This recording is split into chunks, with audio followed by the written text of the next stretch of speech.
Terve, Juis Teknocornerista. Nokia Lumia-laitteelle on tullut nyt tää 7.8 päivitys Windows Phoneista.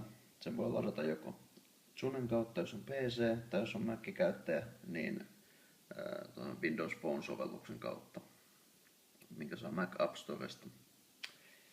Joo, elikkä tää on aika pikainen katsaus, koska näitä uudistuksia ei ole ihan hirveästi.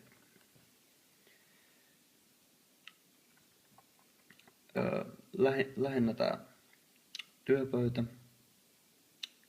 Tiilien koko pystyy muuttamaan mieleiseksi, mikä on ihan kätevää. Joku tekstiviestijuttu ei vie niin paljon tilaa. Tai joku selain. Ja lisäksi mahdollisesti aina päästä, voi lisätä tänne vaikka yhteystietoja tai muuta pikavallinnoiksi ilman, että ne vie tommosen valtavan tilan, mitä tuo normaali kokoinen tai nyt keskikokoinen tiili vie. Et esimerkiksi mulla on tossa vaikka Finlexi. Joo. Sitten tänne on tullut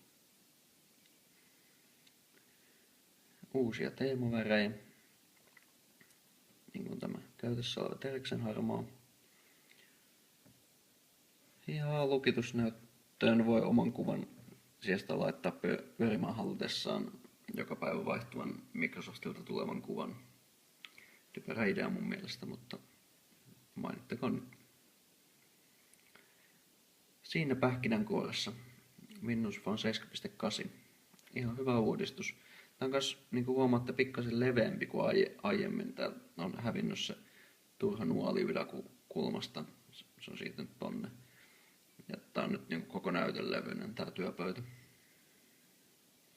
Näin.